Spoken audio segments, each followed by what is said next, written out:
So the Churchill comes with stories, with histories, with all sorts of excitement. So I was lucky enough early this week, I was up in Oxford. We sponsor something called the Duff Cooper Prize, which is a literary prize for historical writing. It's been going since the early 50s and was founded in honour of Duff Cooper, who was the British ambassador in Paris. He was sent over there shortly after the liberation in 1944. He'd been a minister in Churchill's first war cabinet, but he was also a mate of Odette Pol Roger's. So the first Churchill visit to the British Embassy in Paris was in November 1944, shortly after the liberation. He had dinner with de Gaulle. They'd summoned down to Epinay for Pol Roger 28, which was a great Pol Roger vintage. So they drank 28 then, and then 12 months later, Churchill, just after he was voted out of office, went over there with his daughter Mary Soames and sat next to Odette, wife of the then boss of Pol Roger. Odette was charming, lovely, had worked quite well in the resistance during the Second World War. Churchill, I think, promptly fell in love with her. And so the Churchill-Pol Roger connection was secured.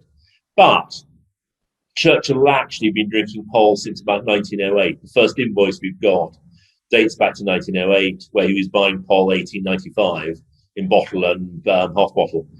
And subsequently, you discovered a lot of Churchill-Pol Roger invoices. And so after that famous meeting, Churchill continued only ever drinking Pol Roger. Wherever he was painting around the world, Odette used to send him cases and cases of Pol Roger. And when Odette came to London, she always had lunch or dinner with Churchill. And so that connection continued on until he died in January 65. And we put a black band around the label of non-vintage and vintage when he died. And then 10 years after he died, we made the first cuvée of Winston Churchill, which you're tasting. And this is our prestige cuvée. It's our Dom Perignon. It's our Cristal, made in tiny, tiny quantities from the best vineyards, and particularly vineyards which are under vine in Churchill's day, because the vineyard area of Champagne has tripled effectively since the 40s, 50s. Mostly Pinot Noir with a smidgen of Chardonnay in it. Long aged, so we're looking for 8, 9, 10 years in the cellars before release. Blended entirely from Grand Cru, as in the best possible vineyards in Champagne, and made for significantly longer aging. And you're also jolly lucky you've got a bottle of 12 Churchill, because we don't let those out very often. It's great. 12 is one of the great 5-star Champagne vintages. And I think it is only the 19th vintage of Cuvée Winston Churchill we've ever made. So small quantities, high-class grapes, and a terrific background, a terrific story behind it. And it sort of links and Pol Roger is the most British of the Champagne houses. It's quite weird. We're a French house, owned by French, but I think they're French who'd like to be British. And it absolutely epitomizes that long relationship. Pol was sold in London before it was sold in Paris.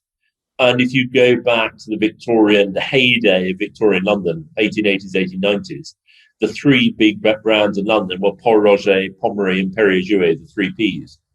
And so we're casting our mind back. Don't forget Churchill was an MP while Queen Victoria was still alive. And so we've got that history, that story. And I think tasting it, we're looking at a much more serious wine again. Proper grown up.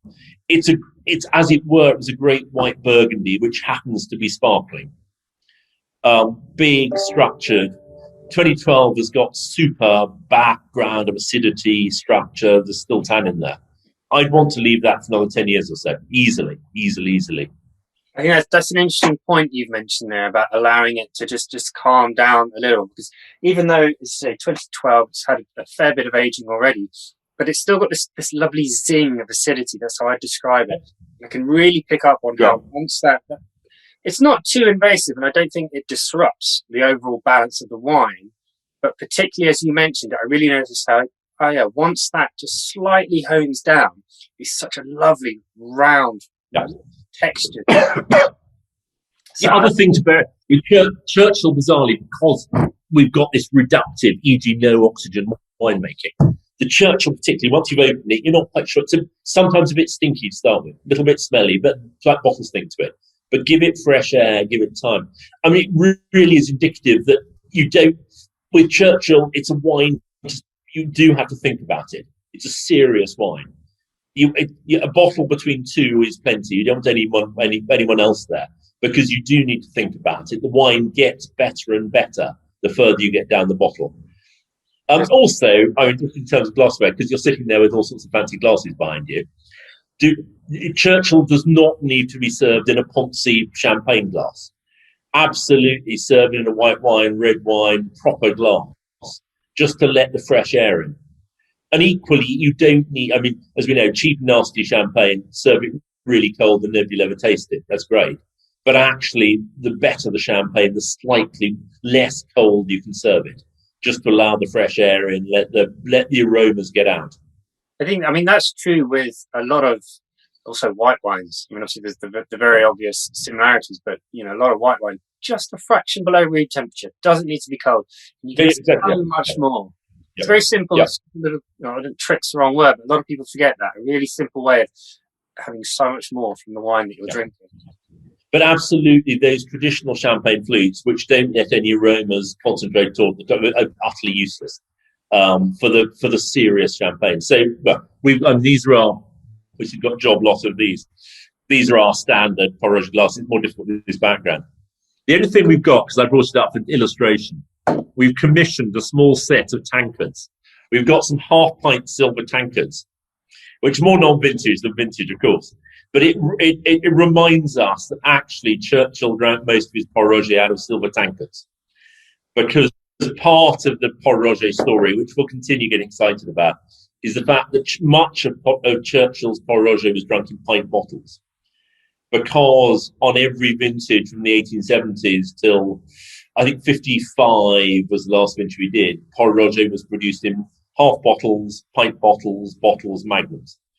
And pint bottles only disappeared when the EU decided they weren't an authorised version. So you can imagine Churchill with his pint bottle and his pint silver tankard. And actually, silver's quite, not for Churchill, but for non-vintage Pol, it's a terrific drink. The answer is put in the fridge beforehand, then roll an ice cube round in them. Sorry, I didn't mean to interrupt that. But I had a wonderful image then of Churchill with his pint of champagne. I could totally see him drinking that. Yeah, because what we discovered, in fact, Churchill drank whiskey beforehand, whiskey through the morning, very weak Johnny Walker. Then he wasn't a big white wine or red wine man, so he'd have drunk his pint bottle of champagne all the way through a meal, then worked through the afternoon, had another pint at dinner, and then drank cognac till God knows what time in the morning while he was busily dictating his various books. And if you imagine the Pol Roger that Churchill drank would actually have been bigger, more structured. In those days, they'd have fermented in oak casks rather than stainless steel. That was fresh. Yeah. Older, fatter. It would have been more like old-fashioned white Burgundy with a bit of fizz in. But the style we're looking for with Churchill is sort of the style that Churchill would have enjoyed nowadays. It is more, you could say it's more a food wine, but I think it's just more a serious wine, proper grown-up wine. Absolutely. I think what I'm really enjoying about the difference with this champagne compared to the previous ones is I want to have this on its own. You know, there's a lot more there. I just want to take my time and enjoy it. It's always great pairing wines and particularly doing verticals and so forth. But with this, I think it's just what I would just like to have, to experience and to enjoy because of the extra complexities that you're talking about. Yeah. No, I was lucky enough. I think I'm one of the few people actually drunk every single vintage of Churchill, because some of the early vintages, we didn't make a lot of them. We did a tasting a few years ago. One of our collectors had put together a batch of every single Churchill produced in Magnum, largely because the first vintage was 1975, so produced 10 years after he died, launched an 80 floor at Benin Palace, which is where Churchill had been born. And so he put together a vertical of every single Magnum of Churchill.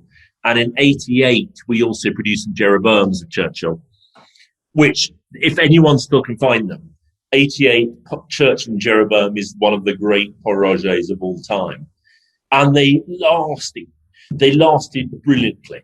And even some of the The trouble is in Champagne, we get so excited about the 5-star vintages, the great long-lived vintages. Actually, some of the best Churchills were what were thought to be slightly lesser vintages because they take a bit less time to come round.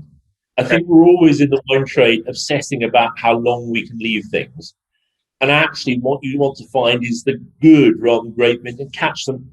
The wine is all about hitting it at the right time, just at the right time. And so that Churchill 12, I think we wouldn't quite say it's sacrilege to drink it now, but realistically, I prefer to leave bottles 5 years and magnums 10, 15, 20 years, easily. Well, thank you for sending it through. I mean, it's... No, how lucky you are. But the answer is put a top on it and drink it later, because it will be absolutely fabulous later with a bit of fresh air. Absolutely. That is my plan. Don't worry. It sounds good. But no, it is great wine, and it represents the history of Pol Roger. It represents the history of the Pol Roger family and the long connection between the Pol Rogers, the Churchills, the Soames. And so Mary Soames, who was that famous first lunch in 45, approved the selection of the cuvee and then tasted the first 17. She died, 7, 8 years ago. She approved every time we wanted to release one. We had to check with her. She was happy with the blend. And now we talked to Randolph Churchill and Nicholas Soames, and they have to taste, of course, the first release every time there's a new Churchill. But it's a great connection. We support a lot of Churchill events and charity, and it's a nice thing to have. It certainly is. I have a feeling we could continue discussing this. I can talk Churchill all day. Don't worry. Right, next. you got a beach to get to, guy, haven't you? And finally, just for fun, because we were told to send 6 wines and we only sent 4 because that'd be we're too simple, Pol Roger. We sent down the Pol Roger Rich, which for years we didn't sell a lot, and this year has been flying out. What it is, it's a sweeter version of the non-vintage. It's a non-vintage with a bit more age and a bit more dosage back to the sugar. If you go back to Churchill's day, as it were, late 1800s, early 1900s, the dosage would have been cane sugar with a bit of cognac, because in those days they souped up champagne. The alcohol content was a bit lower, and they souped it up with some cognac. You don't need the cognac nowadays, but we still use some sugar. And equally, back in the 1800s, most champagne was sweet, if not sweeter than that. So this is a sweet champagne. Not very, very sweet. It's got a dosage of about 34, 35 grams per litre, about 3 times the non-vintage. But we reinvigorated it 4 or 5 years ago, because largely we got bored of having non-vintage Pol Roger with wedding cake, because it just is a horrible, nasty mess of flavours. Yeah. But that with pudding, with cake, as a gastronomic champagne works jolly well, because it's not terribly sweet, but it's got that cut of acidity. Sorry, go on. Yeah, I mean, what do you think? I mean, it's the one we don't often show, and I just thought it'd be fun to show it. No, absolutely, and thanks once again. I didn't pick up too much on the sweetness. I mean, it's definitely there compared to the other champagnes, but yes. The main thing I immediately noticed was how much fuller it is, which again is on the back. Yeah. Much more texture there to the wine. It's more rounded. It's smoother. I can totally see why you'd pair this with some desserts. I think I'd be really curious to try this with something. I mean, it's not a dessert dish. It's also like pâté on toast. I don't know why. I feel like it would well, no, I mean, traditionally, if you're French, you approved it, you'd have foie gras with this, wouldn't you? There you go. Yeah, you go down that route. Or actually, over at Pol, they do a sort of a gorgonzola, a sort of mid-strength gorgonzola with it, with a bit of toast and some sort of chutney. And that's a terrific combination. So it's sweet, not that sweet. But what's interesting, look at the figures for last year. It's called demi-sec is the technical term for it. They're absolutely flying at the moment, because I think we've all been so obsessed by getting drier and drier. I mean, we do our own dry champagne, something called Pol Roger Pure, which is fab. But actually, at the same time, the consumer is still quite happy to taste those slightly too sweeter champagnes. I mean, it's worth remembering that first Cristal, which was the Roederer prestige brand sold to the Russian Tsars, was 3-4 times as sweet as that. So there is a long history of sweet champagne. This is, whether you call it medium dry or medium sweet, as it were, it's off dry. But I just think it's fun, it's fuller, it's richer. Or else it's a tea time champagne. What seems to have happened is all these fancy hotels, restaurants have been having a rough time. They're doing tea. That with a smoked salmon sandwich followed by a bit of Battenberg cake and a couple of glasses of Pol Roger Rich. What more do you want? I almost feel like going back on my comment earlier about having the dessert. I completely agree. I think as an afternoon aperitif, this would be delicious. Absolutely. Yeah, I mean, sort of. What else are you supposed to drink at 4 o'clock in the afternoon? I mean, sherry is a little too strong. It might be too early for a pint of beer. So I mean, don't forget, champagne was. I mean, champagne's a great wine, but it's also been full of famous people who sold it brilliantly all over the world, and they followed. I mean, historically, the Champenois followed wars, and so whether we were following Napoleon going off to Russia, even during the First World War, Epernay was occupied for a couple of weeks. Then the Brits came in, or the Allies came in, but the Pol Roger guys supplied thousands of cases to the British Army officers' messes up on the front line, 20, 30 miles away from Epernay. And even in the Second World War, we had a pretty good war record, but even Pol was bullied to supply 1 million or so bottles to the German army. So we're always up for the opportunity, wherever it is. And if there's a demand for sweetened wine, we have the capacity to make it. And I think this is why this is going to be the battle for the English sparkling wine boys. Champagne has got this long history. We've got the stories. Even at Pol's quite young. We're 175 in a couple of years' time, but we've got 175 years of stories and characters and individuals, and whether it's Odette Pol Roger or Maurice Pol Roger, her father-in-law, who was mayor of Epernay. We have all those characters, and then we have the Churchill, and then we have X and Y. And people buy into the characters, the stories of champagne, rather than necessarily they're not as fast as possibly those of us in the wine trade are about the grape varieties, the dosage, and the winemaking methods. I completely agree. And I think it's very important for brands to have not just history, but something for people to latch onto. And as you say, because this particular champagne has been a part of such almost dramatic parts of history, world wars and so on and so forth, there's a lot there. And having the identifiable characters such as Churchill, it all adds to the brand and to how the wines are represented. It's been an absolute pleasure tasting with you. Just before we wrap up, what's the future plans? What's coming for yourself and for Pol Roger? I think for us in the UK, we have been absolutely overwhelmed by the demand for champagne this year. Last year should have been horrible for obvious reasons and wasn't, because a lot of the retailers boomed, a lot of people sat at home drinking better and more than ever they used to. So actually we had a perfectly good year last year. But now the restaurants are open, the clubs are open, the bars are open. It's flying out there and it's flying with retailers. So we're about to have to start restricting stocks, which is we haven't been there since 1999 when champagne was going to run out because of the millennium. It never did. It's the last time we had to allocate. So it's a really curious time for us at the moment. It's not. It's good for the brand. It means we succeeded, that we have a brand that's flying all over the world. As far as Pol's concerned, I think nothing ever moves quickly over in Epernay. We're now 5th generation, and there's the first of the 6th generation coming to work there. The De Hubert's son is now winemaking down the road, another champagne house. He will appear at some point. And so for them, it's steady as you go, because they work over a long period of time, Pol Roger. We don't have vast shareholders elsewhere. It's still family share. So there's no rush at Pol Roger. If it takes a bit longer, it takes a bit longer. If they make some money, they'll buy some more vineyard and champagne. There are now more vineyards available than there were 15, 20 years ago, because price is such, not many people can afford it. So Pol are growing slowly, gently, because the demand is such all over the world that they could sell a smidgen more.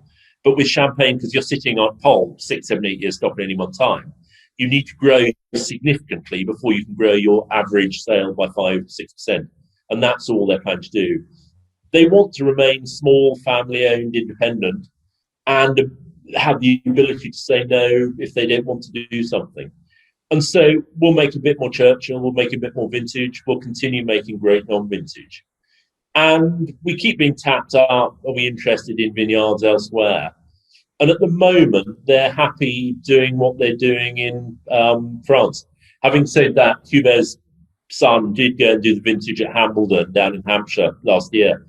And Hambledon, of all the English sparkling wine, bizarrely, it has got a Pol Roger connection, because the amazing Sir Guy Salisbury Jones, who was the pioneer of English sparkling wines, he was ADC, as it were. He was second in charge or third in charge to Duff Cooper at the British Embassy connection, 44, 45.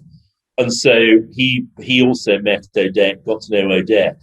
So when he was setting up Hambledon in the 50s, Odette sent vines and expertise over from Epinay to help out.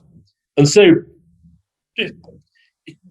I think at the moment they're happy in Champagne because they do that. Doing one thing well is probably better than doing three things not quite so well. But we're only small. Sorry, a lot of it's about focus, and that's what I'm picking up on you. It's interesting you mentioned Hambledon, because I've done a fair bit of the tasting, as you say. Sir Guy Salisbury Jones has such an interesting story, the way he came over and obviously plant the first vineyard in England. What about yourself? What's coming next for you as an MW? Shit, what am I doing next?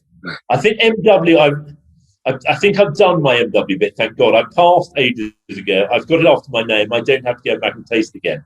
So that's good. Unfortunately, I've done my bit with the WCT. I was chairman of trustees of the Wine and Spirit Education Trust for 3 years and trustee for 6 years, so that's great. I think I'm moving up the hierarchy of the Vintners Company, so I'm feeling frightfully grand on that front. But at the moment, it's trying to run the business and play some golf and a bit of real tennis. I'm obviously working frightfully hard as well. Actually, the other thing's coming up, I might be glad to go travelling soon. You know, I haven't been to Champagne for 18 months. It's utterly crazy.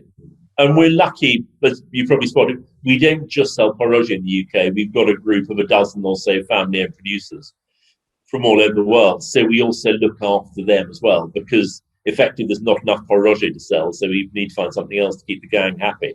And so we're always looking out for new producers, new ideas, seeing what our existing producers have got.